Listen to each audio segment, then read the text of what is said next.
This episode of The Mental Tide is brought to you by Cowboy Grooming Co. Cowboy Grooming Co. was started because the founders, Dan and Kate, struggled to find a hair product that was made out of natural ingredients and wouldn't come out through water or sweat. Incorporating their love of country, their goal is to make Cowboy Grooming Co. the go-to grooming product for men, alongside brands like R.M. Williams and Ringers Western. Every grooming product they produce is made by them in their hometown of Maitland, and the goal is to keep it that way. Put simply, when you look good, you feel good, and they love knowing that they are part of that process of helping blokes feel good. On top of that, a portion of their online profits are donated to rural aid.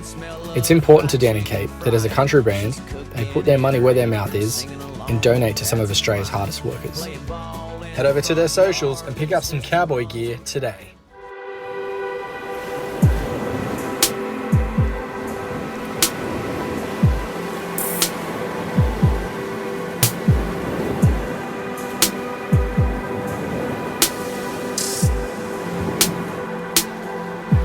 You're listening to the Mental Tide podcast with Dean Vassallo.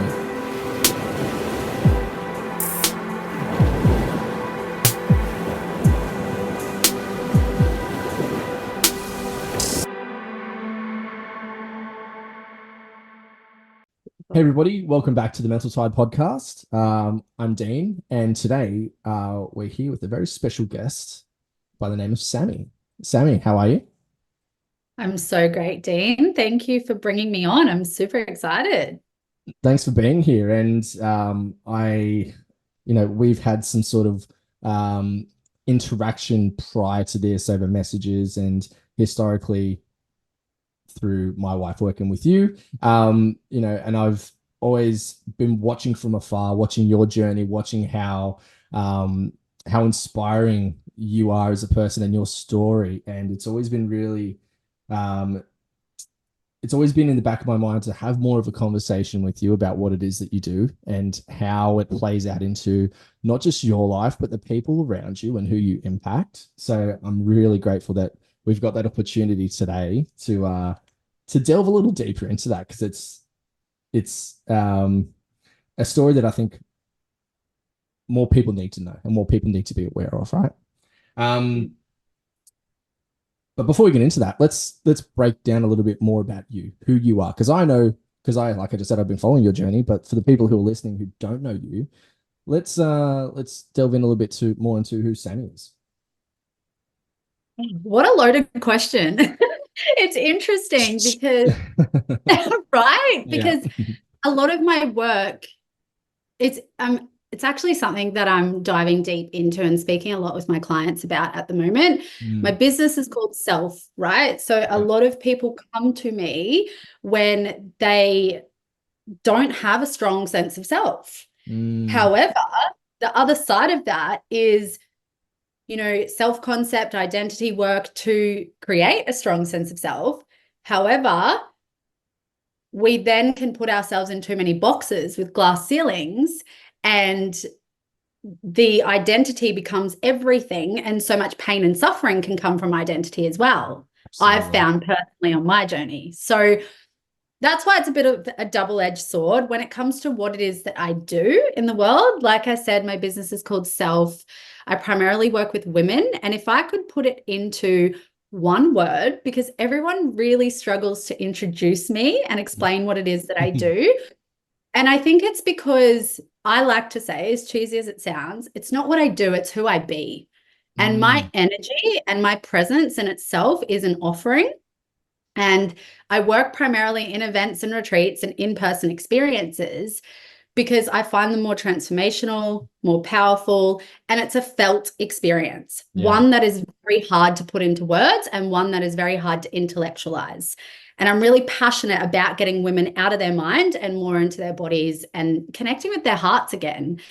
But if I could put it in one sentence, my work is reclamation of wholeness and humanness. Wow. That's awesome. Yeah. I love that. That feels good just hearing that. And I love the fact you just touched on something on felt experience. From seeing the things that you do from a external perspective and following you on the socials and knowing that you do delve quite heavily in live events and things like that, I can see that in your content, like that feeling in those experiences and in those live events, like what you're putting out there and how that's cascading down into the people around you. It's huge. And you know, I get goosebumps when I see that woven in aspect of falling back into, for females especially, falling back into that feminine element and that feminine light, because it's so beautiful and it's so natural. And so when I see you do that work on the socials, I'm like, mate, like that's top tier. Thank you so much, because I show up regularly on socials. I run 4 businesses primarily through Instagram. However, I feel very seen and met in that comment. So thank you, because I deeply appreciate that, because I have struggled, as much as I love to talk and I have a voice on me. Yeah. I do struggle to articulate and show in words or a 30-second, 60-second clip what it is that I provide or what my experiences are about. And yeah, I just thank you for feeling it, because I mean, I work in the space of embodiment, right? So that's all I want people to be able to receive, is the feeling from what I'm putting out there. The words don't matter. The facts, the statistics, all of it doesn't matter. I just want people to feel it. And that's why I want people to be drawn to me too, is I'm trying to guide women home to their bodies, their hearts, but their feminine superpowers like intuition,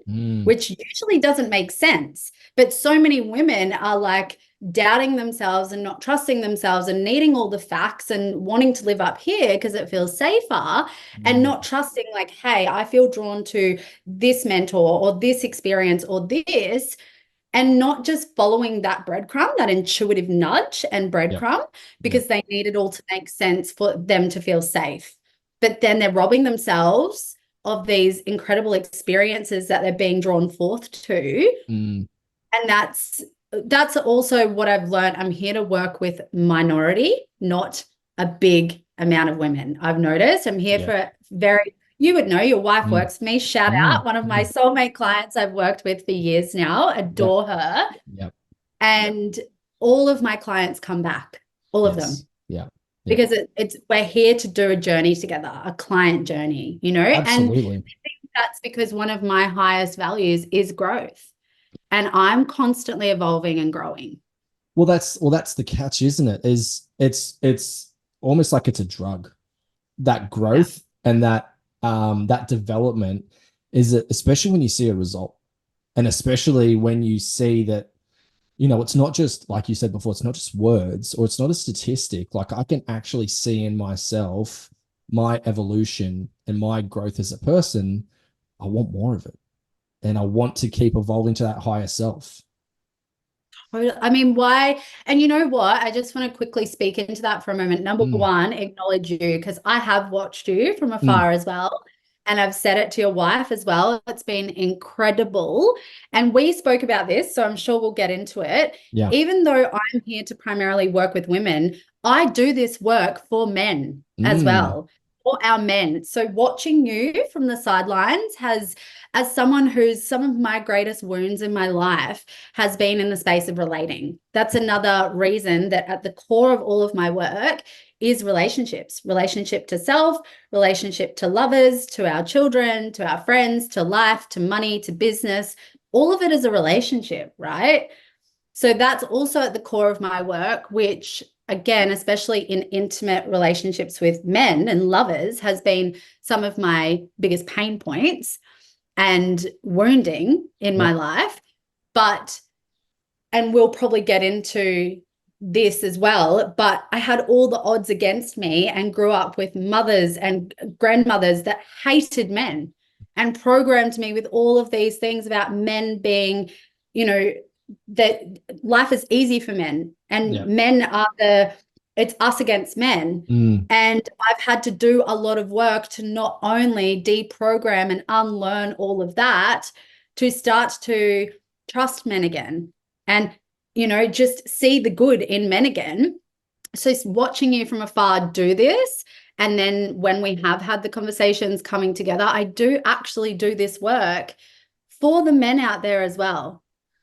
Yeah, You know, and absolutely. Oh, I couldn't agree with you more. I think that there's such a level of power when the two halves come together, when that element of the feminine and the masculine come together and they hold hands essentially and go on the journey together. And the amount of men I speak to on a weekly basis who have that wounding element of from either from a feminine level or from a masculine level, from a generational level, or from they've just been hurt in a relationship. I mean, I was speaking to a guy last night over messages, and it felt like a cut and paste message from three other men that I've spoken to this week, where it was, I've now split up with my now ex-partner. I've got the kids. I'm doing this for the kids, and I'm doing all this growth and this development and this support for not myself but for the kids. And I had a moment where I just sat in myself and I was just like, if I was to bring up the conversations from the last 5 men that I've had, 4 of them would be, I've just split up with my ex. And now I've got the kids. And I was just like, I was sitting there and we were out at dinner when this happened. I was just like, what is going on? Like, why is there so much of that happening where people are just like abandoning ship and just like jumping completely out of the ship and just going, well, I'm done. Like, and there's going to be things along the line that bring that in. There's going to be historical circumstances and situations. There's going to be generational stuff that come into play that people aren't dealing with, which is now unfolding in their relationships, which is why people are going, nah, just like my dad, or just like this, or just like my ex or my wife or whatever. And people are just like completely just like abandoning family and abandoning that agreement that they've made, in whether it be, to join in a relationship or a marriage or whatever. I'm a pretty firm believer of whenever you kick off a relationship, whether it be just a boyfriend, girlfriend, husband, wife, whatever it is, that you're in the race together. It's not a one-way race. You're there together. And for me, just seeing that conversation, I'm just like, what the fuck is going on? Because like, it's blowing my mind. I literally was just speaking to Chris, which is my kid's dad. So we co-parent. Mhm. We've been broken up since our second child, Billy, was 5 days old. Yeah. And we were just talking about this morning as I was at my son's school looking around, and there was actually more dads there than there was mums. Mm. And I was like, this is really interesting to me. Great to see, obviously. But it was just really, I just had so many questions. And this is something that we spoke about as well, is relationships. And, I went and studied relationships after, like I said, I had a lot of karmic, I guess you could call it. I'm quite woo-woo, I'm quite spiritual. One of my highest values is faith. And I've also had to have a relationship with a higher power from a young age to survive because of the very traumatic childhood I had, right? Yeah, absolutely. Yep. And this is a really common thing. People turn to spirituality from trauma as a way to survive, like, choosing that faith over fear, of feeling really unsafe in themselves and unsafe in the world. But it was from these karmic experiences in relationships and generational and ancestral stuff, which I've been doing generational ancestral stuff for about half a decade now, but there's still more and more and more I'm learning every week. Amazing. And it's blowing my mind. And I cannot stress enough to anyone out there is a method to your so-called madness, right? And I think in the spiritual spaces, in personal development spaces, this is where I also feel I stand out. So many people like, don't be negative, don't play a victim, don't feel that, like, let's just spiritually bypass and jump over here. And I'm actually known for the statement is my slogan is, it gets to be both, right? Yes. So in my spaces, and I lived this, so this is why I just want to speak into it with zero judgment and just so much passion and understanding. But again, people spiritually bypass as a way to survive and keep them safe. But Mm. what's happening is if we're doing all the mindset, personal development work, and we know it all in here, but in our bodies, it feels different. Like if we feel, this was my experience and a lot of my clients, up here, I was like, toxic positivity. I know all the things, like, yeah, yeah, yeah. But in my body, I felt like a victim because Right. I was a victim to things in my life. You Mm. know, being a victim to things is a thing and we Mm. can't bypass that. However, my mantra also is it gets to be both. So you were given this journey, your soul's mission. This has happened. We can't change it, but are you open and willing to find the gift and the gratitude out of that experience? Yeah. So that's the first question I always ask.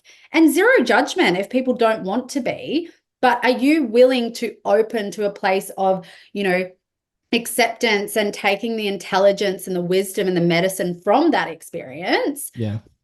And I start there, but then I go, okay, like truth is at the core of my work. So like, tell me the truth of how you feel, because Mm. too many people cannot hold space for or facilitate truth and actual emotions. And Absolutely. emotions is a big part of my work. So when I notice, because the thing is, if someone feels like a victim, it will start to leak out. Their words may be like, oh, it's all good, but their body language or their behaviors or their self-sabotage, you know, it's going to leak out in their behaviors. This is why I say energy and action speak so much louder than words, you know? Absolutely. Yeah, you're spot on. You're spot on. And there's a lot of volume in what you just said around the energy perspective. And with the clients that I've worked with who haven't either been on board with the energy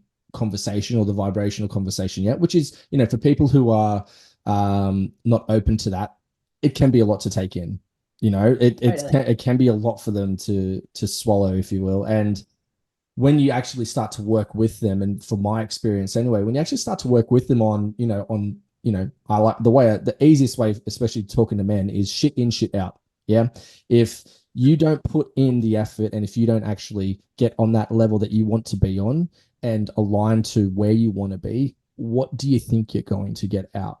And when you actually see things unfold from an energy and a vibrational and a spiritual perspective, which does happen in the work that I do, and I've got many circumstances that I can, call in as examples as to where that's happened, that's when people start going, holy fuck, I didn't know that was something that's real, because it sounds, again, woo woo, but there's so many levels of accuracy in that work. And my opinion is just people are just scared of it.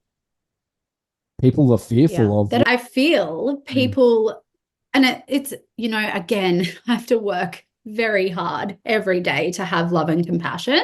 Mm. Um, People just will choose what's familiar Yeah. because the ego, the mind likes everything to make sense. And Mm. that's a way that they create safety. So if they are hypervigilant or if they've had a traumatic life, or just people will do anything to feel safe. So if they already feel safe within themselves, in their relationship, in the world, they will continue to just choose the thing that's familiar. And I'm sure so many people listening to this most people can relate to choosing and being in a toxic relationship at some point in their life and kind Yep. of going, why? Like Yep. I explain it at my retreats, like we know we've done all the personal development work, we've worked with a coach and we know, but all of a sudden we feel ourselves the minute they call or message, and we can literally then feel ourselves walking straight back into that pattern. And it's like, why do we do that if we Mm. know? Yeah. And one thing that I've learned from my most recent breakup, in like activating that observer and being a witness to what was going on, was, Mm. again, it was the incongruency between mind and body. So my mind knew for a very long time, this is not Mm. right. There are patterns. This is not serving me. I don't want this. This isn't in alignment. There's more out there for you. But until I could feel that as a truth in my body, Yes. I was Yes. continuing to play in the pattern. right? Yeah, absolutely. So this is why I work so much with the body, because this is what is missing in the personal development space. And when people don't know anything about the body, or worse, actually, I don't want to be judgmental and say right from wrong, good from bad. It's actually something I take out in my spaces, Yeah. and everything gets to be in my spaces. I'm like, no, we don't operate from black and white, good, bad, right, wrong. We don't Yep. have those rules in my spaces. Yeah. So this isn't like a better than situation, but there's a lot of people and leaders and people in powerful, authoritative positions who, and it all gets to coexist, but aren't feeling their own stuff and in connection with their own body. So therefore, and like will attract like, right? So Oh, yeah. the people who will be attracted to them, like I was once upon a time, were the people who are like, yep, I don't feel safe yet to feel or actually deal with my stuff. So I'm drawn to you. So Yeah. we can just keep talking about all the things and keep bouncing up into the head and know all the things, but actually not get the transformation. And for me, I started to, when like you're trying to lose weight and then you plateau all of a Yes. sudden. Yeah. In working with coaches, mentors, personal development, I started to plateau. And I was like, why am I plateauing? And it was because everything was from the mind and it wasn't working with the body. Yeah. So, and that's a really good point. So what do you do then when you're in a situation where you find yourself at a plateau and you go, okay, so, and you've obviously got that awareness, right? You've got that self-awareness to go, okay, I know where I am. I know what's happening. Yeah. I know, I know the state that I'm in and I know why I'm in it. What do you then do to get out of that plateau? Or what do you do to essentially kickstart and or turn the engine over to remove that plateau and to start churning again? Yeah, great question.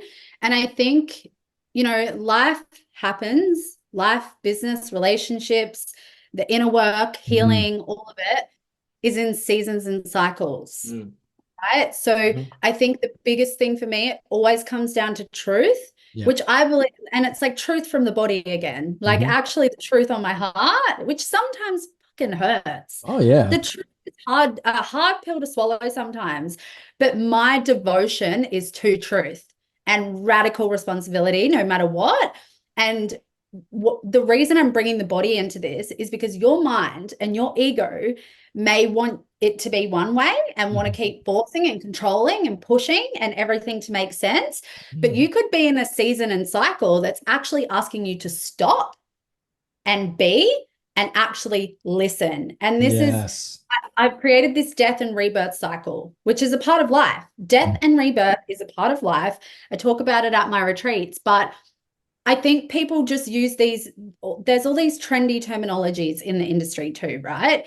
And I think when people hear death and rebirth, it's like an ego death, an identity death. And then just one day we wake up, the world looks different and we're reborn. That's not how this works. It is going in, doing the work. And you know what? I have a bit of a contraction in my body every time I say doing the work, because yes, is it hard? But everything, like choose your hard in life, staying the same, choosing the familiar, playing it safe, playing small is hard too. But I think the words doing the work, people are so afraid of feeling and things being hard that even that terminology scares people off. Yes. So for me, the way I try to presence it now is it's choosing the path of your soul and your highest timeline. But then also this work is about loving yourself just a little more every day, others and life. That is all it's about. The word there is love. And there is it's and I can say this because I am one and because the majority of the work that I do is with them. But men are the biggest sticklers for dodging self-love. And I don't understand. It fucking does my head in. And it frustrates me to no ends, because one of the processes I do with any new client is we do a bit of an understanding as to who they are. And we always talk about self-love. We always talk about what do you need to get your 100%. And even something as simple as a shower on a daily basis is just a practice of just you looking after yourself. That's self-love. Like, what is it that you need to do? And people laugh. People are like, oh yeah, it's like everyone showers. No, they don't. It's, and you know, it seems really trivial, but it's such a really basic, fundamental, and element of that pillar of self-love. Like, give yourself 5 minutes in the shower to just remove yourself from everything, sit in yourself for a moment, have some thoughts to yourself, plan out the day. If you're doing it in the morning, doing it at night, whatever, what was the day like if you're doing it at night? What could you do better tomorrow? Or, you know, however you want to look at it. But just that self-love element is so important. And it feels like it's, and it's not just in men, you know, it's in both. Like, it's just being forgotten because there's such an expectation, especially social, from a social perspective, that we have to uphold a specific view or a specific expectation as either a mother or a father, that we just pass it by. And like, I'm guilty. I'm so guilty of it as well. Like, self-love for me is music, and whether it's picking up one of these guitars on the wall or listening to it, that's for me is self-love. And I've been neglecting it so much, and I'm conscious that I've been neglecting it because I want to be doing so much more for my family so that I can be a provider and so I can do all the things. But I'm conscious of it.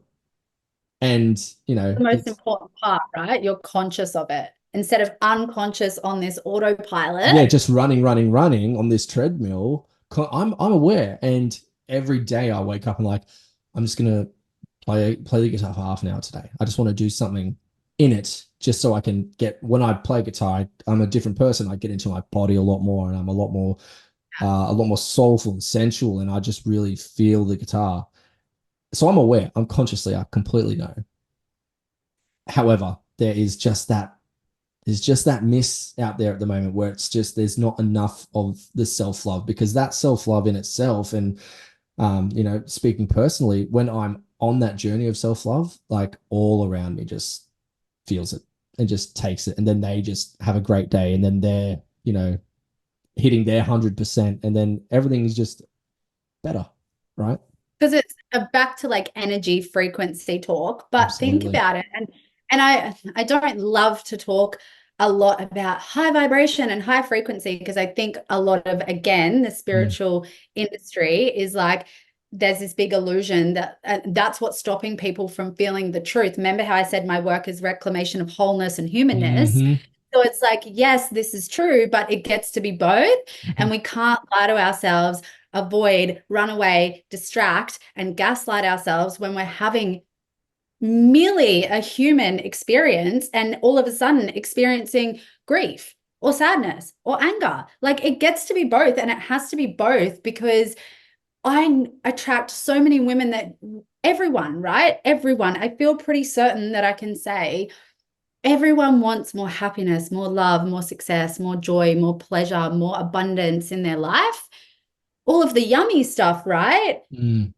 But people aren't willing to go to the depths and feel the rest of it. So people are on this endless pursuit, and they actually end up living an okay life where it's good enough, and people just settle. And what's actually happening is people just become numb, because they will happily give up these heightened states of emotions and just be like, oh, that's obviously not meant for me. That life's not meant for me, all because they're so fearful of being a human and feeling and going on the descent. If people want to ascend, the only way for that organically and naturally to happen is the descend.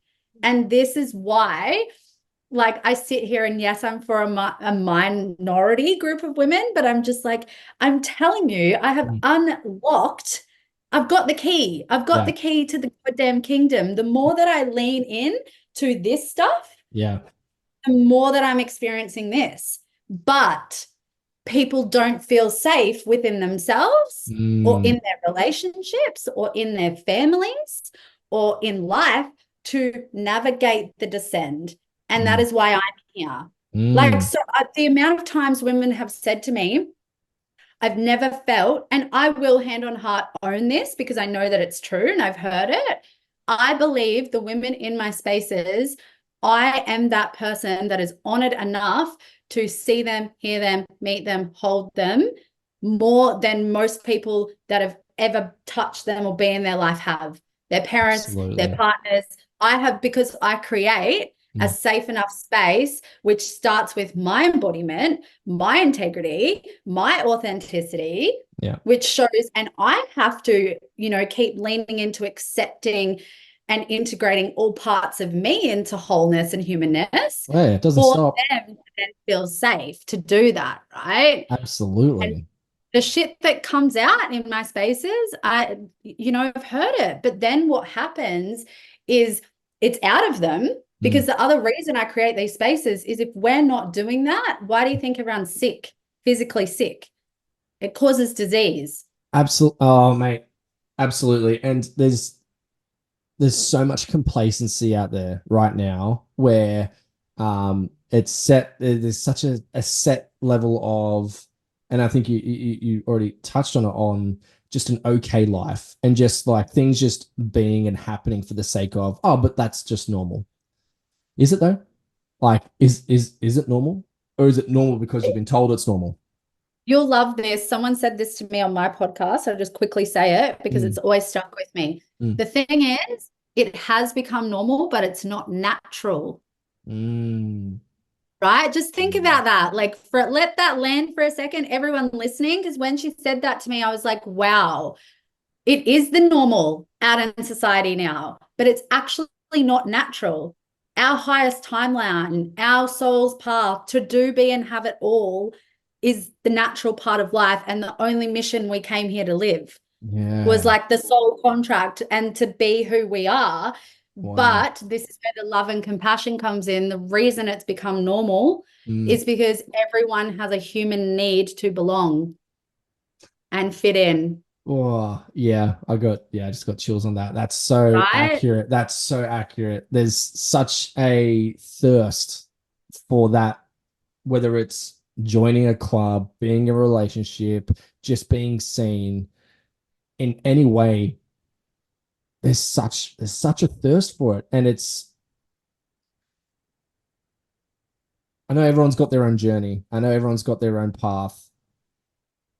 And the sooner you can get to why that is and why you feel that feel and why you need that, the elevation from that will just, oh, it'll be unstoppable. And I've seen it with men, especially men who have that want and that need to be somewhere or to belong or to just be acknowledged or to, you know, have an element of physical touch or just something, because there's um such a need for it. And if I can talk on a client that I work with now, where he came to me and had already signed out. He'd already resigned to the fact that he was who he is or was back then.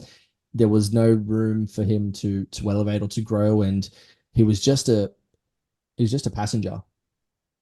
He wasn't in the driver's seat whatsoever. He was just going with the flow, and he was fed up, and he was just sick of it, and he just didn't know how to change seats. He had no idea. He was just fucking driving.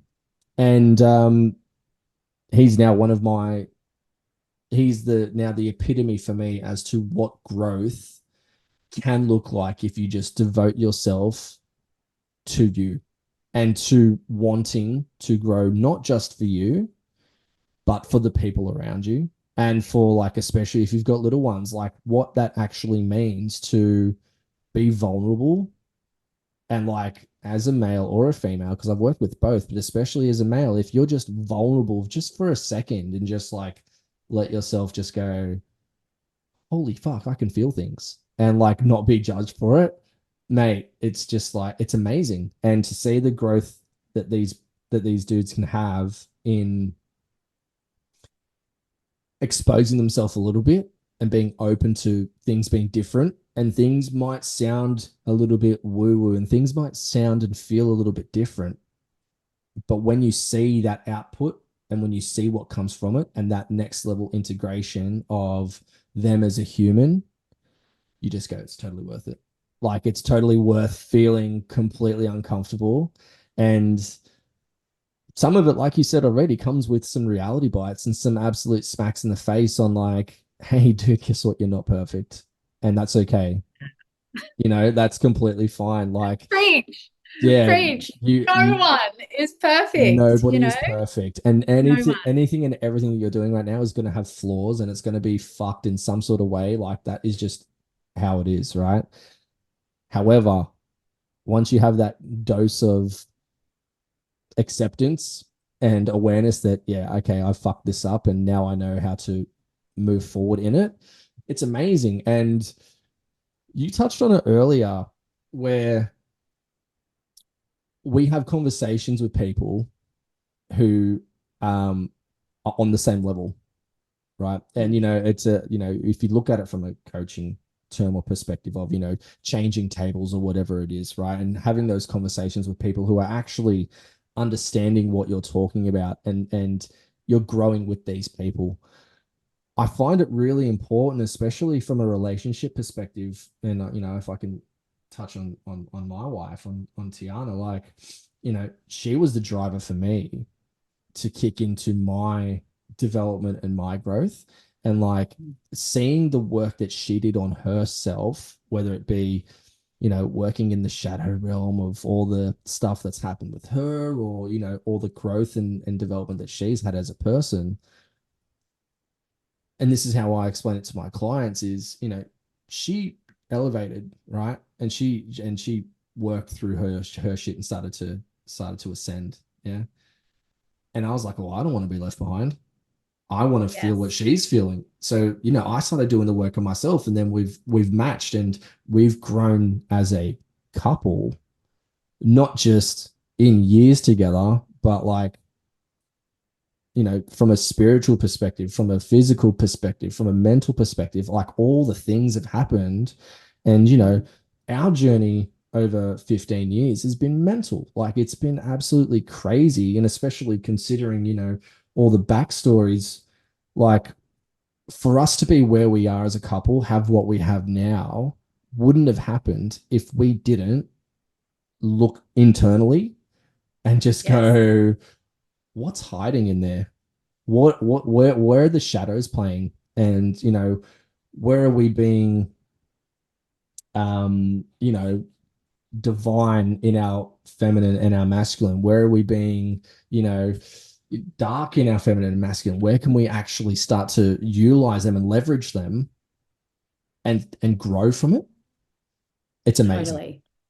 Totally. You guys have, and I just want to quickly presence two things. So first of all, I didn't speak into the men and the self-love part. Oh. And I just want to quickly speak into that because I think, yes, women still struggle with it too. However, it's become normalized. It's this big accepted conversation and something for women to invest in and do, right? Yeah. And the only thing that I could speak about that, like I've been on quite a journey with my own internal self-love, and I truly believe the only way I could access self-love was through my reclamation of wholeness and humanness, right? Yeah. So that line, and that is at the center of my work. However, for all the men out there that are struggling, they don't know who they are without the partner hat on, without the career hat, I remember one of my exes, he said one of the favorite things that I ever said to him was he was a very successful businessman. He had 2 kids, but outside of that, if he had any alone time, he was like lost and would just drink,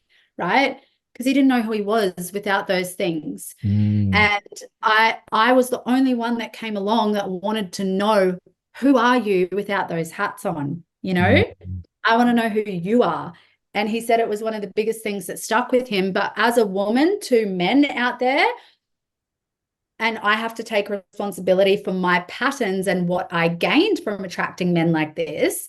But I have attracted a lot of men who would self-abandon, right? A lot of men that only had girlfriends, that didn't have any guy friends. And we'll get into this in a minute, but men need men and women need women, and then we need each other. Absolutely. Right? Which is what I think is yet to come. I think we've had this big movement of women's circles and sisterhood and brotherhood and men's groups. But now it's time for sacred union, and it's to come back into harmony, back into balance, because you know, women have things to initiate men and men have things to offer to initiate women. Yeah. Women's strengths are some of men's weaknesses and vice versa. Like we genuinely need each other, and a big conversation in all of my containers and with all of my clients right now. We also, when it comes to masculine and feminine energy, which we'll get into in a moment, we need both internally. So I also couldn't come into a place of wholeness and like true felt self-love for myself until I came into inner union. And I was constantly looking for this sacred union and union outside of me, but I didn't have, you know, I did the pendulum swing. I lived in a very like masculine shield, very masculine way of life for a very long time, and then realized that and what that was costing me, and then swung, because sometimes we have to do a pendulum swing. If the scales have been like this for a very long time, Yep. it's not as simple as just doing a few feminine embodiment practices and here we go, we're in harmony. Yeah. It was, you know, I see a lot of women now who end up burnt out, resentful, overwhelmed from operating from their masculine, and they start to realize how detrimental that is to their life.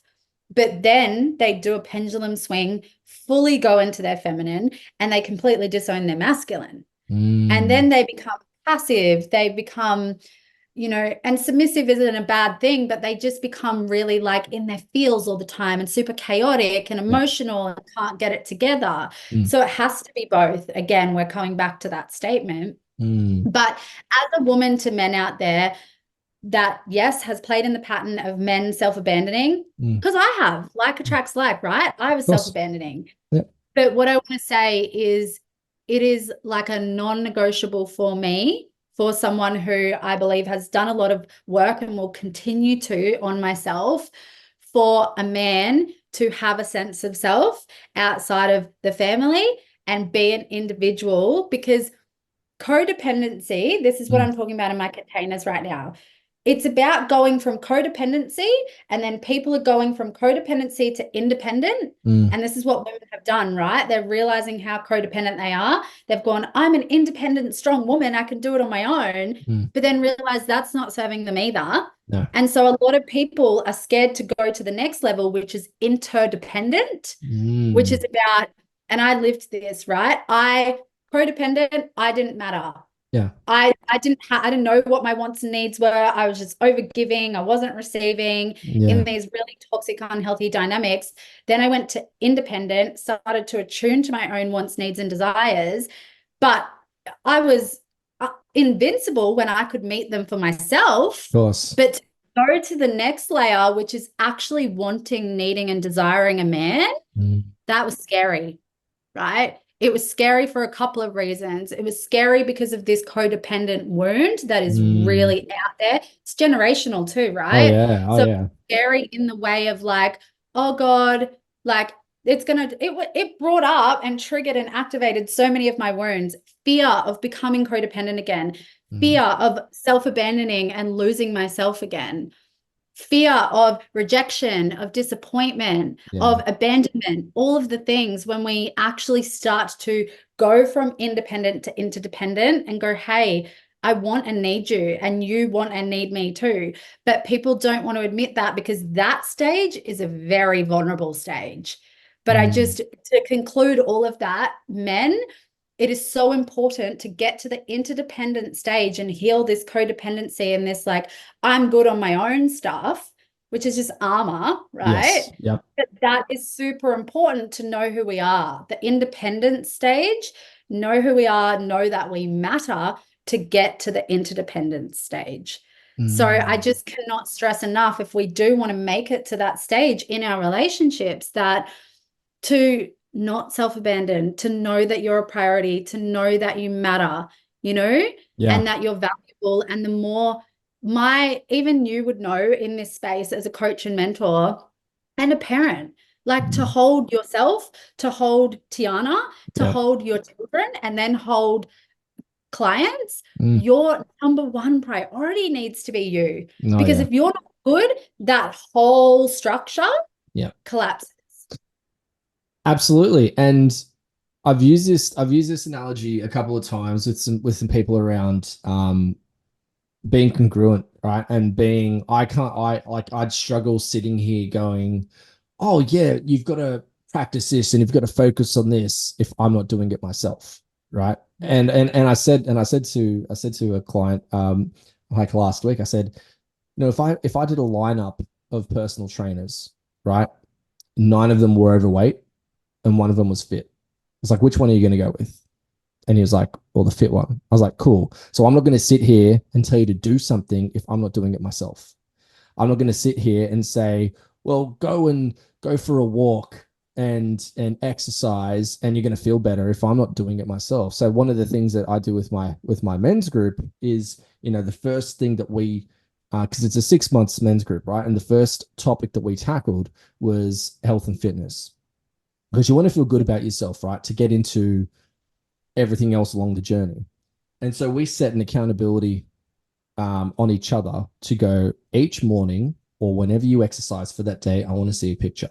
I want to see what you guys are doing, whether it's walking on the water where I am, or where you're at the gym, or you're lifting weights or whatever. I just want to see that accountability and that form of you going, yeah, I'm signing up and I'm doing what I said I'm going to do because I'll give it back. I'm not going to sit here and go, I want to see pictures if I'm not going to provide pictures myself. While you're on the couch, yeah. Right? Sitting there eating Yeah. Doritos and just going, yeah, do more push-ups, do more sit-ups, blah, blah, blah. No, I'm in the trenches with you. So the development and the growth doesn't just stop as soon as you get a business of in coaching and mentoring.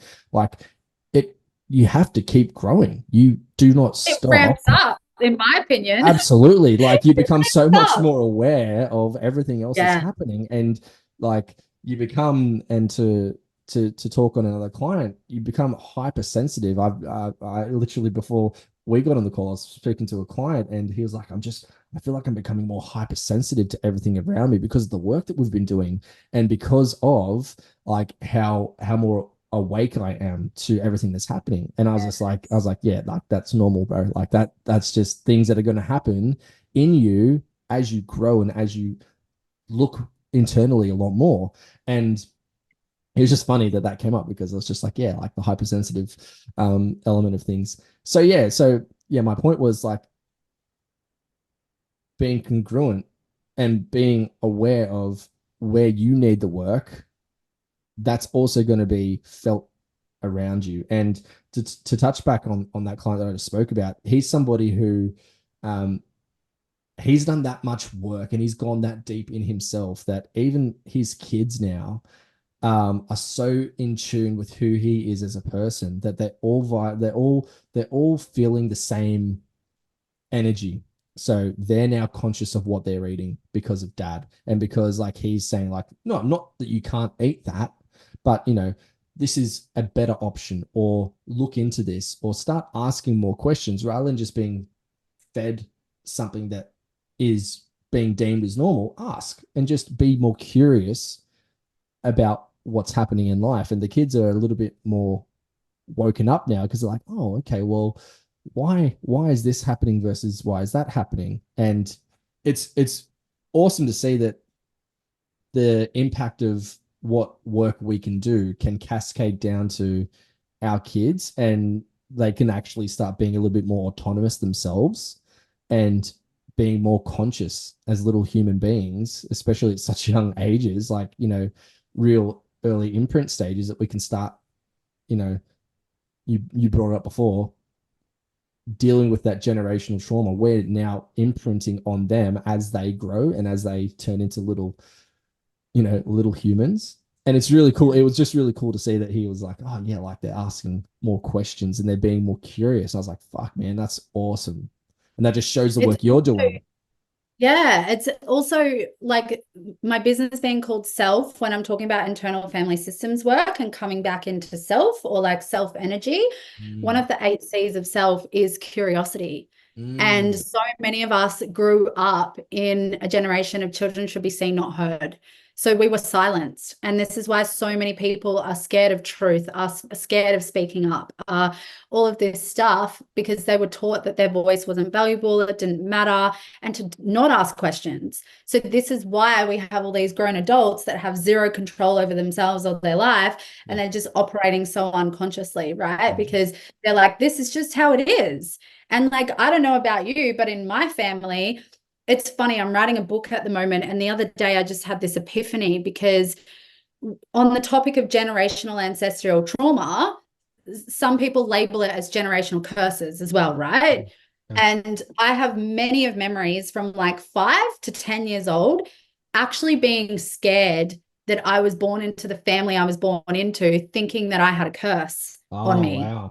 And like, actually, as a child, that was my thought pattern, right? Wow. And now here I am. Some of my deep core work is on generational trauma, ancestral trauma. And yes, we can call it generational curses, because they are a thing. I'm not going to get into my story, but honestly, like and if anyone knows my story, I have every odd against me, like for me to be a drug addict in the gutter, like homeless. I have every single thing generationally for multiple generations back that was against me. And some of those things I have overcome without even knowing that it was a part of my generations. Wow. But in one of the containers your wife's in at the moment, actually, the first call was big because it was on generational and ancestral trauma, and it's brought up a lot for all of us. And what I cannot stress enough about is, again, it gets to be both. Everyone wants to focus on, give me more information of where I can just have a label, have an excuse, and play a victim. What about the generational gifts that we have as well? But people don't want to explore that because people are so committed to being the victim. And I think this is where I have compassion, because if people don't feel safe to feel anything, of course they're going to keep attracting situations where they can play a victim, because it's a cry for help. Like, someone let me play a victim for once in my life. But this is where in my spaces, I play in the space, even though my statement is it gets to be both, it's like between the both. So what's in between the both? So this is the negative and like the trauma and like how it actually made you feel, the truth, like the victim consciousness. Here's the highest timeline and the gift and the gratitude and the acceptance. But then there's like a journey, right? It's not like from here to here. There's a journey to get there.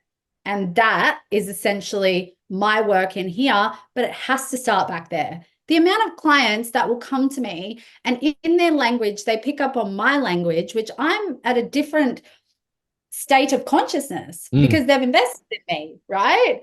And that's why they've invested in me. But they hear the way I talk, my perspective, and then they take that on and then they start speaking that way, but their energy and their emotions, it's not congruent. Yes. I'm like, you can keep talking the talk like I do because of what I'm feeling and I'm experiencing, but that's not true for you. And the only way that a great mentor can call that out is by feeling that incongruency in their energy and their actions, and then having the courage, because this is why so many people don't make it as coaches and mentors, because they still have a people-pleasing wound, wanting to belong, wanting everyone to like them. Some of the hardest parts of my job, because I end up being friends with a lot of my clients and so heavily invested in their lives. But one of the hardest parts of my role is, I'm not saying my truth is the truth, but they invest in me because they value my truth and my observer witness perspective that isn't emotionally invested. And to bring what I'm seeing forth. That's sometimes the hardest thing about this job, right? They're tough conversations. They are, and they are conversations that people haven't had with them before, which is why when you have those conversations with them or when you call those things out, they're like, what? They're shocked because it's like, I didn't know that you could talk to me like that, or I didn't. But they feel seen too, right? Because you're exposing them to something. That it's the most seen they've ever felt, but then they get a little bit triggered because in that moment, they're realizing, oh, fuck, I knew this and I've been lying to myself. And 100%. deep down, I truly want to be seen, but I Yes. also don't because now I feel exposed. Yeah, absolutely. And it's a double-edged sword because that exposure and that vulnerability then comes from that growth. But it's that acceptance at first of I've just been called out on something that I've been hidden for so long that I've kept hidden purposefully because of this situation. But it's actually worked in their favor rather than detrimental. It's actually benefited them. Well, as I say to the girls, I'm like, once you can see, hear, know something, you can't, why do you think, like, you can't expect truth from people who lie to themselves, is one of my favorite statements that I've heard. Yep. But truth is at the core of all of it. But awareness is one thing and change is another. Oh, yeah. And where I see a lot of suffering take place is when people go on this path, they feel exposed, they've seen something, they know something, they've heard something, but then they want to backtrack because they're like, oh, fuck, take me back, take me back. I don't want to do the work to make the change happen. Yeah. And if they resist the change, this is in that space where there's going to be a lot of suffering, but it won't go away. Yeah. Well, exactly right. It's just going to stay there. And one of the um one of the biggest things that we can do, and that I do anyway, and I'm sure that you do an element of it with the work that you do, is just really delving into that shadow work and really delving into that next level of understanding what is hidden behind those little doors inside, and what are you specifically keeping locked, and why are you hiding that key, and why are you purposefully going, well, I don't know, I'm not sure where the key is. It could be over there, I'm not sure. Why are you doing that, and why are you self-sabotaging yourself, and why are you limiting yourself from your growth and your development and the awareness of who you are as a person? What are you gaining from that? And that's the biggest thing for me, because I've had a lot of really big aha moments with clients once we've unlocked a couple of doors. And sometimes it takes a couple of different keys, and it takes like a couple of different doors to open for the floodgates to open, if you will. But then there's some levels where it's so singular, and it literally just takes one door, and it's just like everything makes sense. And you're just like, there it is. Yeah. Yep, found it. That's the one. And it's beautiful. It's so good to see. Right. Totally. And I think the other thing, I've learned as a mentor throughout my time is, oh God, like I used to make so much of my clients' transformation about me. And I really had to take myself out of it and go, everyone's like journey is so different, and some people will take longer than others.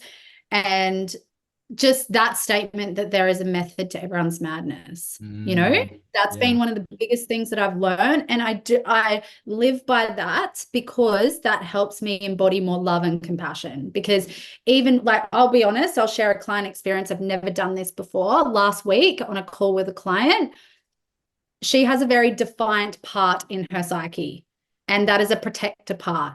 And I mean so defiant. So in my work, essentially what I'm trying to do is get people back into more self-energy and self-leadership in the system, in the psyche, instead of which coming back into wholeness, instead of all these younger parts running the psyche, right? There are some parts which Tiana may have told you, I did a process with her last Friday. And some of these parts in our psyche don't even know that we are a grown adult.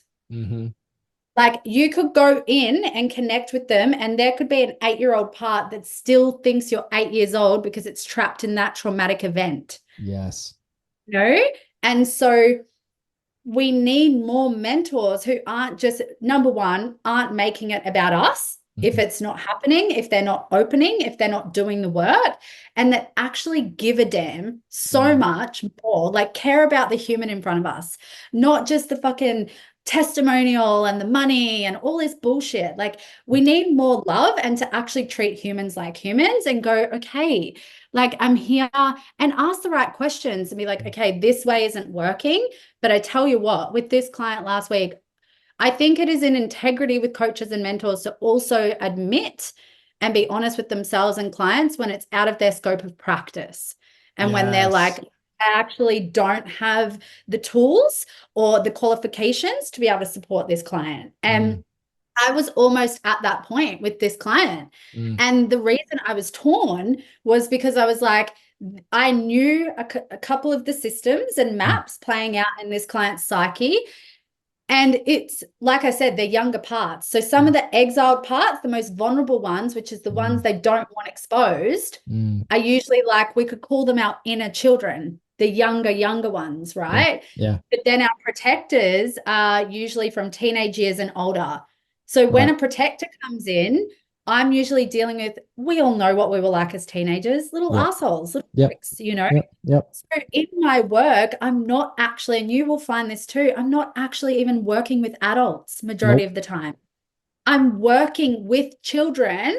And when I'm working with those parts or teenagers, there is a part of them as well that is unconsciously looking for the mother and father that they never had. So this is where it doesn't not all one size fits all. I was trying my normal practices with her, all these processes, and she needed me to get really stern with her and basically say to her, without saying, I'm going to abandon you, I'm going to leave. But I said, this is becoming out of my scope of practice. That was the thing that changed everything for her. Isn't that amazing? Wild. That's because unreal. Because to everyone's madness. Yeah. And just that language, just to be able to impact. And obviously there's a lot of mapping and things prior to that, but just how important, and that sternness that you just had with that client on, it's out of my reach now. Like, this isn't something that I can actually delve into or something I can assist you with. Yeah. And how that was some sort of, how that had some sort of correlation to the actual initial instance, that initial trauma or wound or whatever it is. Think about it. A defiant part has only been created because it wanted attention. Oh my gosh. So it's been actually this younger child that was feeling like the other sibling was chosen. She wasn't loved. Her needs weren't getting met. So as a teenager, she started to become defiant, to act out and get attention. So she still was programmed with the belief that even though I've invested in Sammy as my mentor, I've got to act defiant to get attention because that's what's worked for me in the past. Yeah. But it was actually the thing sabotaging with someone like me, because she was looking for the familiarity in a parent, but I'm not her parent now. I'm her mentor, and this isn't going to work with me. And the reason the defiant part was created in the first place was to still get love, attention, all her needs met, and just to be seen. I've got it here on my banner: seen, heard, supported, held, loved, needed. That's all people want. Yep. And so when she got off that call, she's like, I've never felt so seen, so heard, so loved. And she's like, thank you for not giving up on me. Oh. But she's never had someone care that much about her to even illuminate, I see your behavior and it's unacceptable, and I'm going to love you through it all, but that's not how you get attention. And if you want access to me and my services, it's a co-creation. These are my boundaries. This is how I work. I matter as the coach and mentor in this relationship too. Yeah. And this is what, how can we come to an agreement and compromise? But in the past, like, nothing she did. She was damned if she did, damned if she didn't. Nothing was working for her, and she just got trapped in this defiant part. Mate, and that just shows how good you are at what you do. And that just, like, not to blow smoke up your butt, but like, if you just think about that for a moment, and from a perspective of, you were able to tap in so heavily into something, and you understand somebody's architecture and framework so heavily that you help them with something that they've not been able to get help with for all those years. And they've tried so many different things, and you were able just to, with hard work, mind you, you were able to unlock that. That's massive. And so fucking shout out to you, dude. That's awesome. Yeah, thank you. I think, for any coaches and mentors that listen to this or that want to, the biggest piece of advice I can give, because like we were talking, no one's perfect. I got into this role from my own wounds of me wanting to be loved, me wanting to be needed, me self-abandoning, me giving, that's how I gained love, is if I just give to everyone. But then I got hit with a dose of humble pie to realize where I was creating from. And now by integrating that and also integrating this fixer, savior, rescuer role, because where I said I got into it from a wounded place, I felt broken. So then I was looking at people like they were broken. And so I was the one who would come along and fix and save and rescue. But even though that was a hard time, once I integrated all of that, it's just, and I now don't feel broken myself. There's nothing wrong with me. I accept all parts of me. I'm all of it. The more that I can look at the people in front of me and operate from a place of love and compassion, and actually, instead of all the fucking qualifications, this is why I say to people, I was born with these God-given gifts to analyze human behavior. I don't need to fucking go and get a psychologist degree. Yes, I've got modalities, I've got qualifications, but what a lot of people don't have is heart, love, and compassion, and the ability to want to actually understand someone and see and hear them. Yeah, you're spot on. I think that's where you get really great, not good, really great coaches and mentors, because I know there's a difference in that, and the want and need to understand something. I said this to you over our messages, like, I think sometimes that I'm quite odd because I really love understanding how things work, right? And I love knowing the backstory and the background, and I love documentaries, and I love watching, the dressing rooms of teams, and how coaches talk to people, and how do they infiltrate the mindset of 11 to 13 different players to go out onto a pitch and go, you're winning this match. Like, and when they don't, what then happens, and what's the consequence, and what are the repercussions in a mind of an elite athlete who has now lost a final on something. And I love understanding how that works, and not just from a person perspective, just like from a generally anything perspective. I love understanding how things work. And I think that's why, I know I'm great at what I do, because I like to ask questions, and I like to know, why is that way? Why does that work that way? And why does that unfold that way? And how does this happen? Because, and for anyone who watches or has watched Ted Lasso, the TV show, be curious, not judgmental. It's understanding through curious questions, and not finger pointing, going, ha ha, that shit like sucked into you. It's just being like, but why do you feel that way? What has brought you here? What has happened historically for you to now feel like you have to be, and you have to show up as this person who doesn't exist?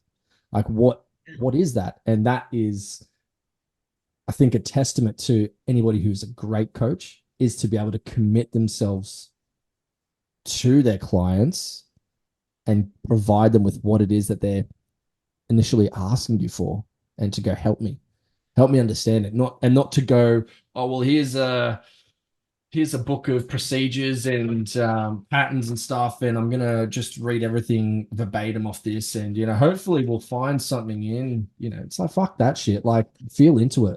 Just like, actually, just it's good. And like you said, it's good to have modalities, and it's good to have procedures and stuff, but like, spend time with them. And I caught up with a client months ago to go through a process, and we met up at a beach close here. And I could just tell he wasn't on. I could just feel it. There was nothing there. Like, he wasn't here. Yeah. And it would have been detrimental to him to go through the processes that we were about to do if he wasn't even actually with me. So I just said to him, let's go get a coffee. This session tonight, go grab a coffee. Let's sit down and have a chat. Let's just talk, rather than that's what some fucking people process. Need too. Some people don't need another in-depth, cathartic, heavy, deep process. Absolutely. Some people just need a space to feel fucking safe. Absolutely. Yeah, man. And I had a client message me last night. He's like, hey, I've got some really big life decisions I need to decide on next week. Can we catch up? Yeah. Sweet, dude. We're not sitting here going through any fucking process. He just wants to talk about things that he needs to make decisions on, and he needs somebody to hear him out and to back him, or to say that's a good idea or that's not a bad idea, or to actually unpick it a little bit more. Like, Yeah. if that's what you need, I'm all for it, dude. Let's have a chat. Let's sit down and literally go grab a coffee and talk about what your next steps are in your life so that you can understand it a little bit more. And it's, yeah, I'm not sitting there and doing a meditation with you, or, I'm not sitting there unpicking, all the things inside your child brain. Like, we're sitting there talking about you, and The thing understanding. is, though, even when you just said that, some people listening may be like, "Oh, it's that simple." It's simple, but it's not, because a Mm, lot of people can't do that. A lot of yep. people cannot just listen. A lot of people cannot look at the human in front of them, and a lot of people cannot just give to give without receiving, and Absolutely. hold space and create a safe space. And the reason for that is because they don't feel safe in themselves, and they're a Sweet. threat to themselves. So, and I said this on my stories, my personal stories the other day, the most simple things in life, like they sound simple, and to start with, they are actually the most difficult. They're the most difficult to our ego and to our mind, because of control and fear and stories and how it should be. But Mm, once we keep, um, practice makes progress. Once we keep practicing, that's when it becomes easy. mm, I don't want to ever invalidate someone.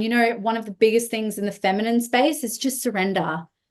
Just surrender. You can't tell a woman who's had to survive, that's been living in her masculine and living in her head, overthinking and underfeeling, to just surrender. You mm, can't do that, mm, mm.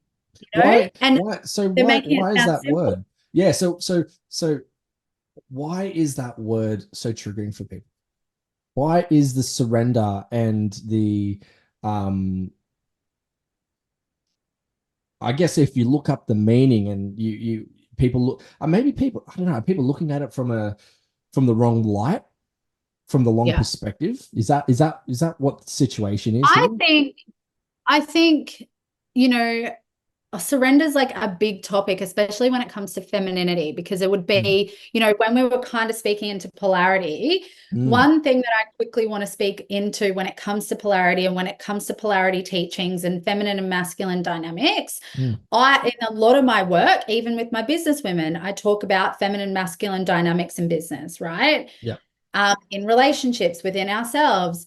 However, it's like, where is the information we're consuming just becoming another label, another excuse, another glass ceiling, another set of rules for us to live by, and still not looking at the fucking human beings? Mm, Still not looking at the soul blueprint of the individual. Or, for example, you and me could know all the same teachings and rules of masculine and feminine harmony and dynamics. mm, And you and Tiana could be married, and I could be married, and we're still going to have a individual blueprint for each relationship, and yeah. then each individual. Hmm. And this is what I really think is missing out there, is people. This is why I take good, bad, right, wrong out of my spaces, because people are just looking to constantly outsource their power and be given a handbook of how to fucking live life and be a human, Fuck. instead of just being like, this Mm, feels true for me, yeah. you know? This feels true. And even if, like, how many times, I'll relate this back to business, people are so scared of starting because they're scared of failure. Guess what? If you want to succeed, failure is a part of it, you know? Absolutely. Yeah. And it's like, no one has ever gotten out of this human experience without fucking up and making mistakes. And usually there's going to be some kind of intelligence and medicine and gift that we Mm. can take out of those fuck ups.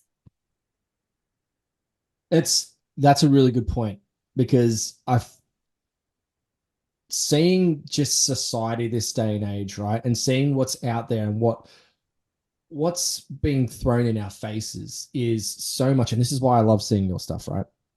Is because there's so much of a mask of everything you see out there is success, and everything that you see out there is a blue tick and okay and happy, where there's not enough of the fuck up stories, or where I've failed stories, or where things have fallen over and I've scraped my knee. Like, there's not enough of that out there, which is why there's such, I feel anyway, there's such an expectation from a society lens of, if I don't have a story to put up that is me winning or me being successful, then I'm not going to put it up. If there's not a story, and if I put a story up of me falling over and failing, then that's deemed as me not being good enough. That's where the fucking growth is. That's where the things that happen. That's why I love doing a wheel of life with my clients, because like some of those wheels of life are just immense. They're fucking changing people from seeing, not to say that what was before was failure, right? But just to show that level of growth of, hey, you were a 1 before, you're now a 6.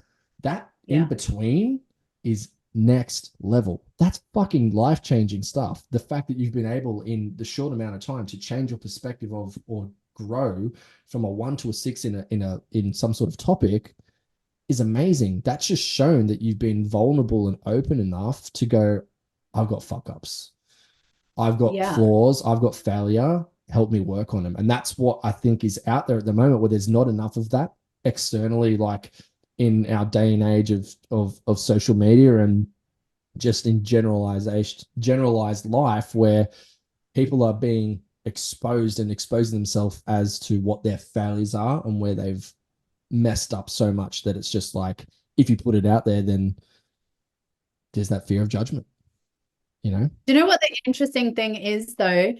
Even if they don't put it out there and they don't show their vulnerability, like we don't have to share everything, right? But when we don't put our humanness and vulnerability out there, that is still not making, like, you know how you said before, we don't want to put it out there because we don't want to feel like we're not enough or we're not worthy or whatever the story is, which is very valid. These are deep unconscious programs and agreements and beliefs. But even if they don't put it out there, they're still going to feel that anyway. Absolutely. And the way to actually heal it is by actually admitting that you're feeling that in the first place and to put it out there. And that could be the thing that attracts your next soulmate client. Absolutely. You know, instead of trying to be like, I had a real problem with the word authority and it getting thrown around in the business space for a very long time. Right. And I've dealt with that now because I've actually realized it's one of my gifts. But I had a really big problem with being an authority because I felt it was a lot of responsibility and a lot of pressure in this role, which was amplifying my perfectionist wound and all of this stuff, right? Makes sense. And trying to get it right. So like all of these rules and things I have in my spaces are from, this is why else, you know, like I just said before, I've got the modalities, I've got qualifications. Life is my greatest teacher. And everything I'm teaching is from an embodied and experiential place. I think 90 to 95% of what has been brought into my spaces, I've lived it to some capacity, you know? Yeah. Which is, there's not a lot that I've heard in my spaces that I haven't lived. And whether it's been me experiencing and living it personally, or I've had someone in my life very close to me living it. I think that's so powerful, right? To be able to provide that element of support to people and to be there for people and to work with people who are going to bring some shit up, who are going to bring some skeletons out of those closets, and for you to go, I got you. I know that. I feel it. I got you. I understand. More than anybody, I understand what you're saying. Like, and I've lived it, and you're still worthy of love and success, and you matter. And that gets to be another favorite thing that I say is that is a chapter of your book. It's the whole fucking book, right? Yeah, spot on. But some people just can't. It's the looping. It's the looping. They don't know who they are without their trauma. They don't know who they are without their story, without that experience. And when people want everything to make sense, that's where people will get this feeling of feeling stuck. Which does happen. Like I've seen people fall back into that bad habit or that bad behavior or that victim mentality, even after they've done the work. Even after they've started that progress. It's, you know, it can happen where you can slip back into that mindset and you can slip back into that way of thinking. But it's then what you do to pull yourself out of that and to go, no, no, no, that was old me. This is new me. This is what I'm doing to Yes. push forward and to actually move back through that, because that wasn't serving me. That had Yeah. no purpose in my life whatsoever. This is what I'm doing now to move forward and to actually get the best out of myself for what I've got left. This is what I'm going to do to elevate and to keep growing and to keep moving into those next levels. And it's everyone's different and everyone's got that different form of what is it that moves me forward, or what is it that elevates me. And, mine is, obviously my kids and my wife, and, what helps propel me forward. And it comes back to that really, really strong word of purpose. And I think that there is such a fog, if you will, or cloudiness that so many people sit in on purpose and what's my purpose, and everyone's waiting for that thing to just pop up and just manifest itself. But like, purpose is something that you got to seek, you got to find it yourself. I did a speaking gig a couple of weeks back, to a group of men and women. Women were there as support for the men, for men who either have or have had or sort of in remission for prostate cancer. And it was a really eye-opening eye-opening talk, because I was talking to them about purpose. All they wanted to know was purpose, and how do I find my purpose. And one of the things that rung so heavily into that group was they were older men, probably between, the ages of 40 up. And one of the things that rung really true into them was, what did you enjoy when you were young? What were Mm. you doing as a kid?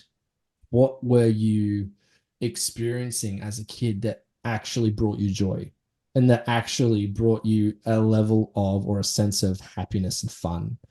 I was like, Yeah. because if you actually go backwards and if you start looking at that sort of stuff, not to say what it was that you were doing when you were young, where you were experiencing that joy, um, you'll start to unpick a little bit of what that purpose is, and where you are and where you want to be and where you want to go. And I used an example, and I could see the eyes sort of flicker and light up in the room. And I was like, if you enjoyed playing with Tonka trucks or getting cars and running them into the dirt and being like a boy and just being like a true young kid, go and do it. Go and find some joy in that. Like, what's stopping you as a 45-year-old man going to buy some fucking Matchbox cars and go and playing in the dirt? Yeah, people might go, what's wrong with that guy? But are you having fun? Like, are you enjoying yourself? Like, are you finding some element of joy in doing that? Because you're going back to the old you and being like, this is when I fucking was like legitimately carefree, had so much joy and fun in my life. Go and experience it. Go and have it. Go and have fun. And it was eye-opening just to see how um how locked away these men were, and how just secluded they were from who they are. It was Absolutely. fucking so sad as well. I do a lot of inner child work, and it's so triggering to me when people say I've done inner child work. I'm like, it is an ongoing Yeah, thing. yeah, it's Yeah, and continuous. you know, I'll fully admit, and this is just my humanness, as you would know, as we continue to grow and do the work, Mm, we will find deeper, more transformative ways to do a mm, process or something with ourselves or our clients. And I remember my retreats a couple of years ago, the inner child section was about writing a letter to your inner child and then mm, reading it and being seen in that. And like, it was still very powerful. But now the inner child segment at my retreat is like, cool, those exiled parts in the psyche that are most vulnerable that are getting activated. And when they get activated, it literally threatens your survival. yep. And they're the parts of you that are super true of who your inner child was, but Mm, doesn't feel like they can be because they're hiding behind all these survival adaptations. wow. And not only do I have photos everywhere, right here, right there, of my inner child to connect, because a lot of people say they don't remember their childhood. That's Mm, biggest indication of trauma as well. But mm, it's like, I am connecting with her. And if I have just done like, learn a new part within my psyche, I could be doing inner child work daily Yeah. because it's not what I want. It's they feel abandoned. So Mm. we need to ask them what they want and need from us. And sometimes it's visiting them daily and doing a daily embodied practice with them. Mm. So not only our inner children, like I always say, I'm a mum to 3. Mm. And when I'm in a relationship, it'll be a mum to 4 because my partner's going to have an inner child too. Absolutely. Yeah, spot I've on. got an inner child and our children. I put something up recently saying, I got in a confrontation with someone who was older than me, and someone came up and said to her, "How does it make you feel that she spoke to you like that and she's younger than you?" And I said, age is this big thing about respect your elders. There's lack of respect for children that I'm seeing in the world, which Yeah. have been my greatest teachers. Mm-hmm. And children are so connected to so many more things that us as adults are paying thousands of dollars to reconnect with. Man, no truer words have been said. That is so accurate. Children hold so much knowledge. And this is, we could go off on I feel like that's a whole nother podcast for us to talk about parenting and children because absolutely. it's a very big part of my work. But people are also just having children out of conditioning and then using children as these things to just control. Oh, mate, that's They teach you so much. Yeah, it's unreal, and it's again,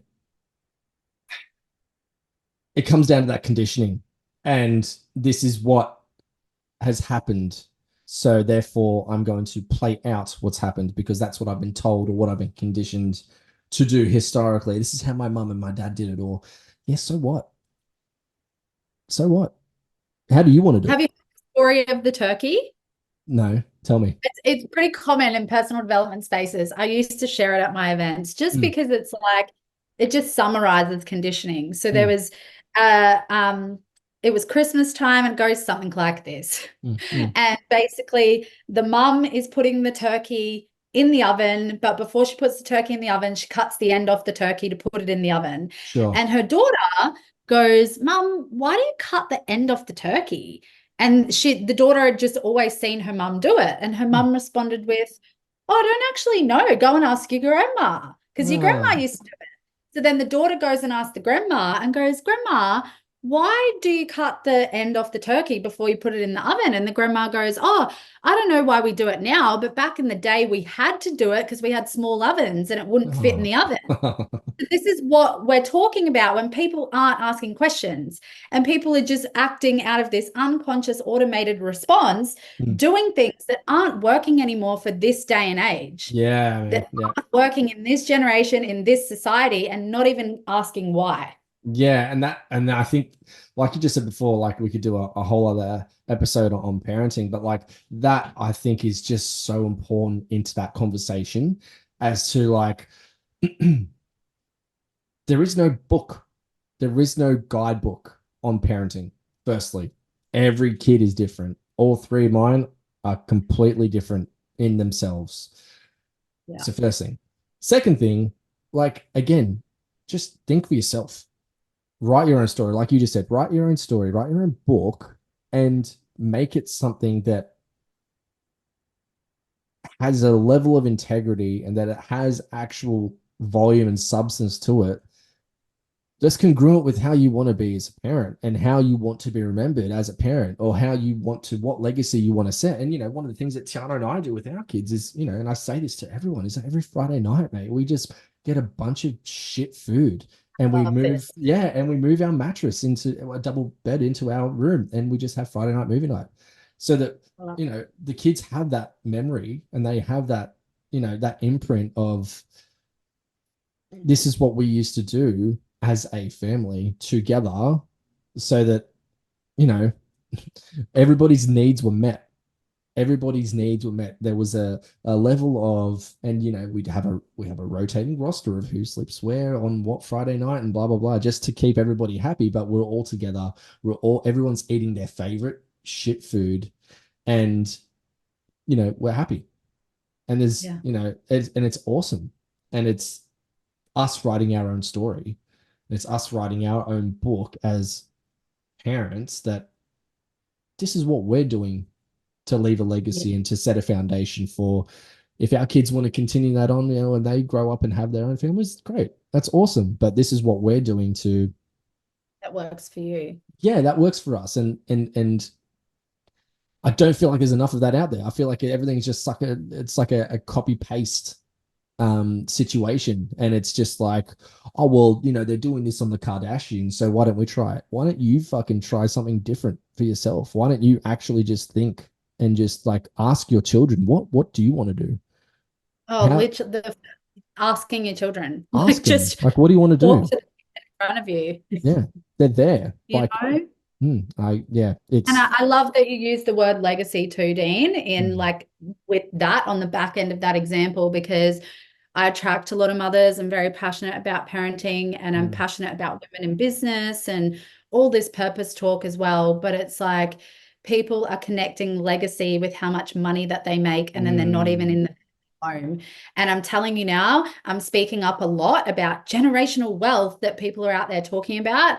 The women in my spaces are not healing because their parents didn't have enough money. They're healing because they didn't get their basic human needs met, and their parents were there, but they weren't there. They were disassociated. They weren't meeting their emotional wants and needs, and they weren't emotionally intelligent, couldn't regulate themselves. That is the mm. real wealth that we should be passing down to our children, not money. and you know what? There's another level of that, because it happened to me on the weekend.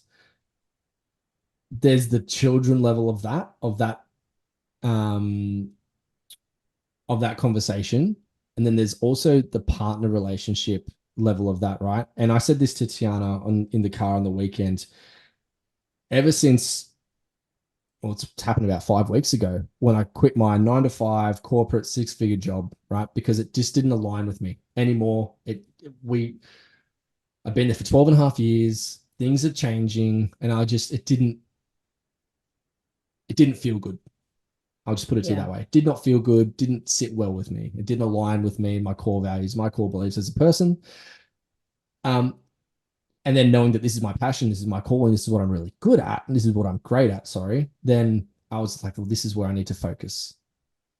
Me doing what I did and breaking that conditioning of, well, you need to be doing this as a parent, as a father, you need to be 9 to 5 corporate, well, not even corporate, just 9 to 5 job, provider, blah, blah, blah, all that sort of shit. I broke that mold, and Yeah. it felt really good. Haven't felt that good in such a long time in myself. Yeah, there was a lot of fear in doing that, because it was a 12 and a half year job that was comfortable. However, I broke that mold. I broke that conditioning mold of, this is what you're told to do, so do Yeah. it. And I broke that. And I said to Tiana, because we've been really in sync over the past 3, 4 weeks, and I couldn't put my finger on it. And I was just like, what? And I said to her in the car, I was like, I have felt really aligned with you over the past couple of weeks. Like, we've just been thinking the same thoughts, saying the same things, on the same waves. And I was just like, it's awesome. And she's like, I think it's because you're more present. And I was just like, fuck. And it didn't upset me, but in my head, I was like, if this is what it feels like Yeah. to be more present now, what have I been missing out on? Yeah. And because I've definitely felt the growth with my eldest over the past 4 weeks, where you know, we've butted heads historically. We just, not that we don't get on, but she's, very strong-minded and very, in set in her ways. She's just like her mum. And we struggle, right? Good And luck. yeah, thanks. And we struggle with our relationship at times, but over the past 4 or 5 weeks, it's just evolved and blossomed into something really magical. And yeah, it really made me again, not sad, but it really made me thoughtful around, like, how many other people are doing this? How many other people are just like set in set in their conditioned ways of just like, just go to work and don't ask questions and just like show up to family functions and just give the common answer of, yeah, everything's good. Like, yeah, yeah, you know. For me, it was, and I remember it was in December. I think we were down in Sydney for I think it was my sister's birthday. And Tiara, it was just Tiara and I traveled. We kept the kids up here with the in-laws. And I was standing around at a table, was talking to some of my cousins, and I had one of my cousins say, "Oh, so how are you?" And I was going through a lot of hardship at work, a lot of really testing tough times, and I didn't give the normal answer of, "Oh yeah, I'm really good, thanks." I said, "I'm fucking shit, to be honest with you. Like, I'm really struggling." And he was really thrown back, and he didn't know how to answer or how to respond or how to react. And from that, just a new conversation happened, and lots of more questions and lots of curiosity came from that response.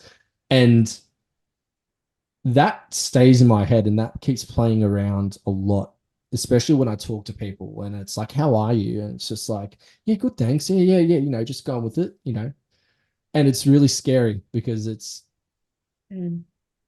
how many people are just being and just like existing for the sake Existing. of, and it's fucking scary, It's really, really scary. you know? It's, yeah, and I think that's, I spoke a little bit about just what happened in Sydney, even on my stories yesterday. And I was like, this, I can, and we could sit here and, how I said at the start, a lot of my work with women is also for men. I've Mm, seen a lot of shit put out there, and I get it. Women are angry. Like, that was an attack on women, right? There's been stuff come out about his history, about women. And on the other side of that, and I went to say it on my stories, and I won't get fully into it, but why I do what I do is because I have lived some very scary experiences in my own life where I haven't been mentally, emotionally, spiritually, physically okay. mm, And I was a threat to myself and other people. mm, And I have come close to severely hurting a family member and myself before in my past. mm. And so I know that a lot of women are angry, and what happened to those women is horrific. But I also have so many unanswered questions to the man that happened. And yes, they just want to blame it on schizophrenia, but it's like, what was his childhood? What was his Yeah, upbringing? What was his trauma? What was his relationship like with his own emotions? Did yeah, he have anyone who would see and hear him? Did he have any of these resources, this knowledge at his fingertips? Because yeah, I'm telling you now, I wasn't someone that went and killed 6 women, but mm, I have had an experience where I've completely blacked out from my rage and anger, and have been a threat mhm, in like decades ago. mm. But that was from not feeling safe in myself or in the environment I grew up with, and Yeah, life becoming too much, too hard, and too much trauma. And so, yes, this chaos in the world, and I feel for both parties. mm, Again, there's a method to that man's madness, and no one gave a fuck. mhm, One, him about himself. I just want to drop that in there. He didn't give a fuck enough about himself to get help. mhm. Like, this is another topic I'm passionate about. Does it have to really hit rock bottom before? Like, does it have to be a need to ask for help, or can we just want help? Can we Mm. just want support? Everyone's waiting until we hit rock bottom. We've already hurt ourselves, we've hurt our children, we've hurt our lovers, we've done so much shit that we're so riddled in shame, or we're so at rock bottom where we don't want to be here anymore, Yeah, that's what it takes to ask for help. yeah, And it's like, let's start asking for help, because it's fucking available to everyone, you yeah. know? You just gotta ask. Yeah. And you know what? We spoke about self-love, and I'd love to just round it back to the kids just quickly on that. Mm, I'm going to be honest. I did not start this journey of working on myself because I loved myself and believed I was worthy of it. I had to do it for my kids. There's no Yes. fucking way I cared enough about myself Mhm. in the beginning to do it for me. So, like, you know, when some people do start to do it to keep their relationship and for their lover or for their partner, there's zero judgment. I don't give a fuck how you start. But then what we want to do is get you to a point in it, because if you just keep doing it for other people, it's not going to work. No. You know? However, if that is the stepping stone to get you into it, I'm all for it. Absolutely. You 100%. know, and kids are a great, great reason. It's the one area, you know how we spoke about judgment before, Mm. and we want to lean in with curiosity. This is me admitting my humanness. I'm judgmental as fuck, Mm. but Mm. I allow myself to be judgmental and then be with it, observe it, and then come into self from a place of curiosity. I don't pretend I'm not judgmental and disown judgment. Mm. And my judgment also shows me where I'm most critical and judgmental of myself. And it also shows me what my values are, what my character is, and what my passions are in life. Mm. Mm. Because one of the areas I'm most judgmental of people of is parenting. Mm. Yeah. And that in doing that just makes you more self-aware. Yeah. It's amazing. Yeah. Like, I'm not going to pretend because I'm a coach and mentor that, oh, I'm Oh, not yeah. judgmental. Yeah, of You know, course. Yeah. I am. And I think like so You've got to many have an people get element of it. yeah. Mm. And to also get to discernment, right? Discernment is a form of judgment. Mhm. But the way to even judge what is judgment, what's discernment may feel different to everyone. But for me, when something starts as a judgment, to move to a place of discernment, the only way to do that is then lean in with curiosity, get all the information you need to make a discerning judgment, if that makes sense. And then that's not as emotionally activating. But when it's emotionally activating, it's like, oh, this is a judgment, not discernment. Yes. But it's like, I'm not going to sit here on my high horse on my fucking platform and pretend that I've made this big career out of being a mentor and helping people, that I don't judge people, because I absolutely do. It's part of the human experience. Yeah, absolutely. I think if there's anybody sitting there going, well, I'm not a judgy person, you're a liar.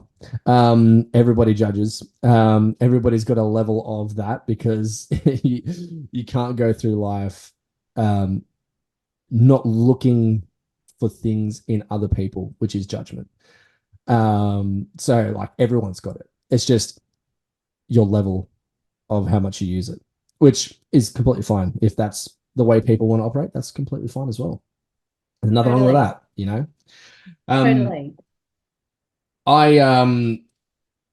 I like the idea of potentially doing another one on parenting and children. I think that's a really cool opportunity for us to do more stuff together. And I've really enjoyed having a chat with you over this hour and 46 minutes. Which has so been, good. how good is that?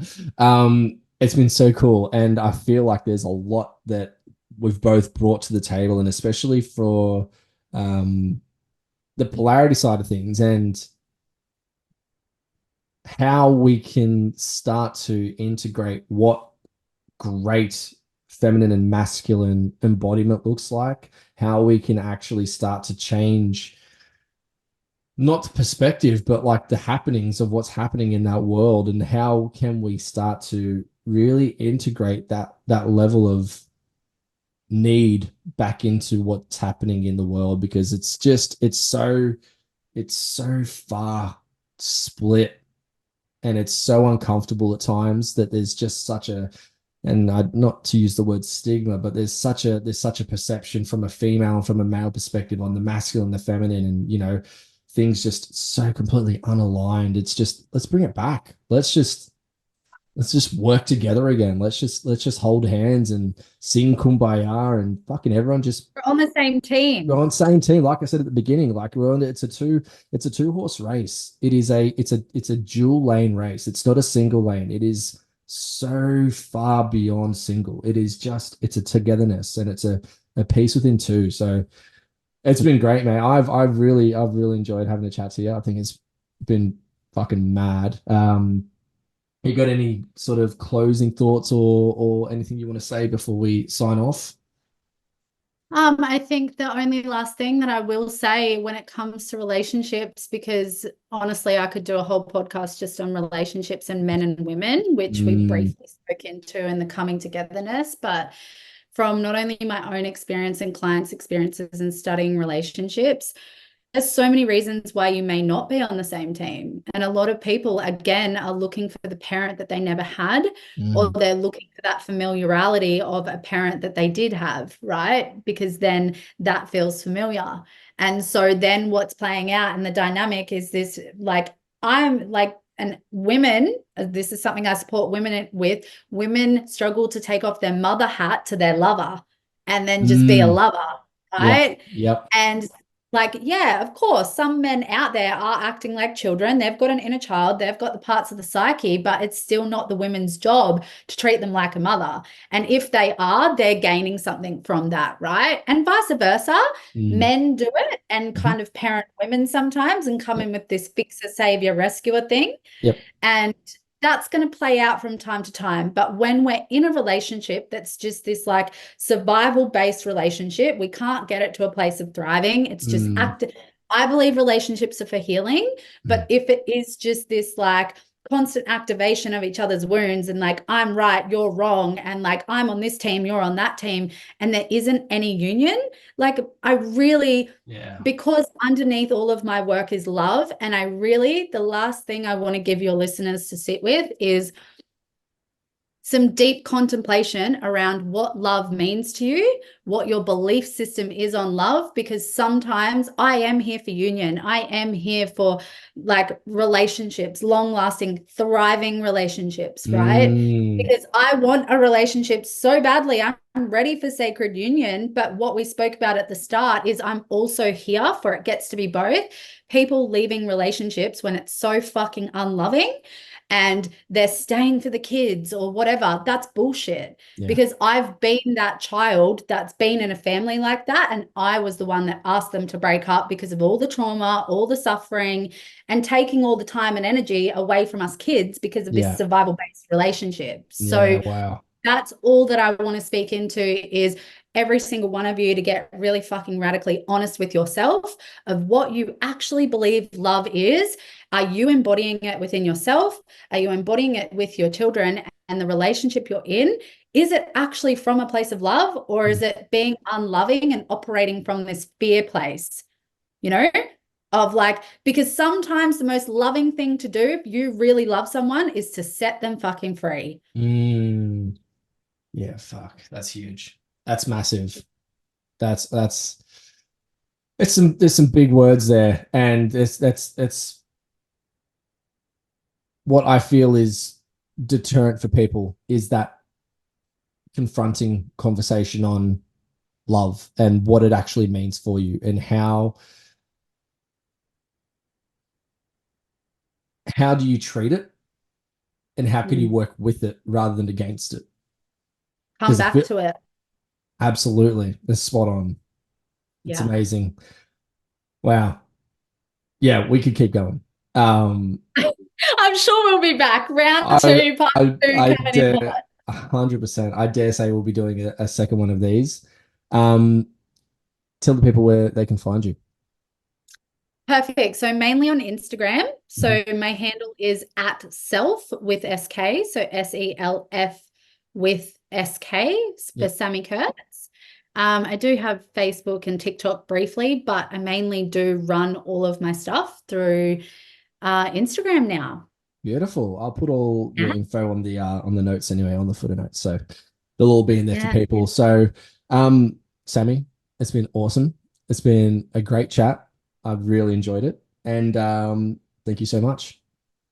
Thank you, Dean. Such an honor. Thanks for having me. Cheers.